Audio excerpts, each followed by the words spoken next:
Facts Only Test Prep. Welcome to Facts Only Test Prep. We're called Facts Only because we give you everything you need and nothing you don't when it comes to the SAT. So please enjoy the next video. Subject-verb agreement. Today's lesson is a major part of the grammar section, the English section. This is the subject-verb agreement aspect of grammar, and it is so intuitive, it feels so natural to a lot of students that they risk giving away points because they just use their ear instead of using a specific strategy. So today I wanted to go through like 5 questions with you just to give you some practice and to help you avoid overconfidence by using, like I said, a specific strategy. I'm not wearing makeup because I've got a little bit of a cold, and my makeup person is a hypochondriac. She thinks that if I cough on her, she's somehow going to get a cold. So I look like this, but let's learn anyway. You need Test 1, Section 2, number 36, Test 1, Section 2, number 40, Test 2, Section 2, number 3, Test 3, Section 2, number 5, and Test 3, Section 2, number 36. Pause the video, go to factsonlytestprep.com, click on those links, and let's take a look at Test 1, Section 2, number 36. We are given these, look at this. We're given no change, which is the original option of the word teaching, and then teaches, to teach, and teaching, all as our answer choices.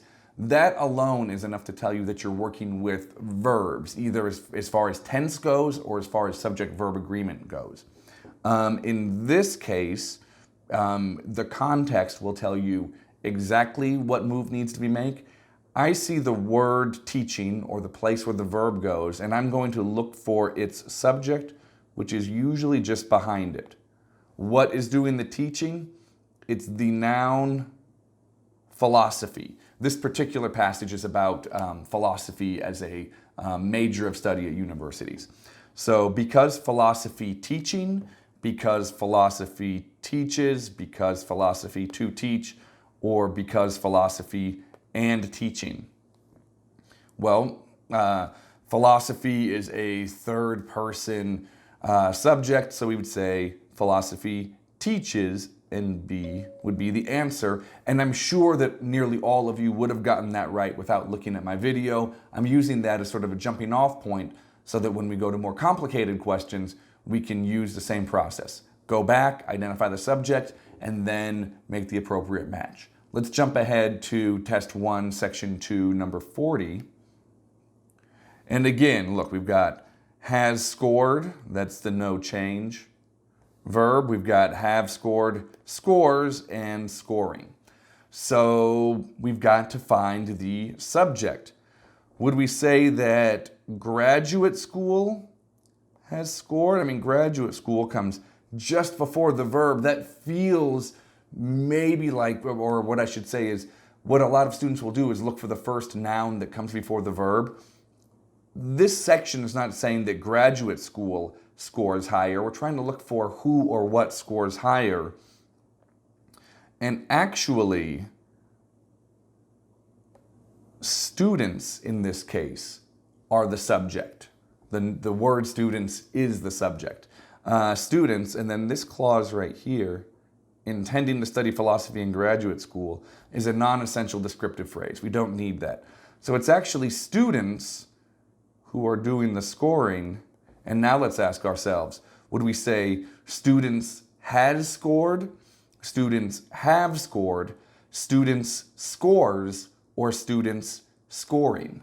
The only one of those that is grammatically correct is students have scored. B is your answer. It's rare that you will have more than one answer choice that is potentially grammatically correct. If there is more than one answer choice that is potentially grammatically correct, your next responsibility would be to look for the appropriate tense. We covered that in another video. Let's move forward. This is Test 2, Section 2, number 3. Take a moment and try this on your own. Pause me if you need to. I'm going to show you how I would do this. I see that something has led, or have led, or which have led, or which has led some to claim that librarianship is in a decline as a profession. So what is my subject? I've got to match it to the verb. Look at this non-essential clause. I talk about this a little bit in punctuation, that comma to comma can separate a subject from a verb. So combined with the increasing accessibility of information via the internet is completely non-essential. That is not the subject. We wouldn't say that the internet is the subject. In fact, it is a trend that is the subject. This trend has led some to claim that librarianship is in decline as a profession. So I would need plural in order for B or C to be the correct answer, and I would need there's a couple different ways that D could be right, but as it stands right now, D gives us an incomplete sentence. We get a fragment with D. We can eliminate D. Short answer wins. A is our correct answer here. Another one, I just want you to get in the habit of doing these, repetition. This is test 3, section 2, number 5, by the way. Is, are, is being, have been. What subject goes along with these verbs? I've got a lot of nouns in here. I've got health problems, I've got ailments, I've got absenteeism. Which of these is costly for employers? If I work backwards, I do see ailments, I do see problems, but the noun or the subject that is costly for employers is absenteeism.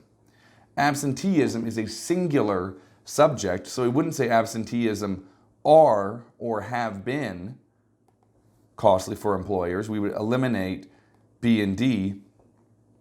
We could say that absenteeism is being costly for employers. That is passive voice. We have another video where I explained that short answer wins as a tiebreaker. That eliminates passive voice. C is wrong.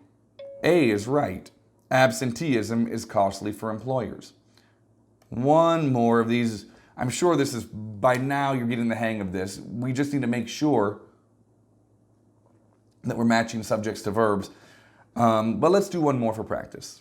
This is test 3, section 2, number 36. Again, we've got the no change option, which is portrays.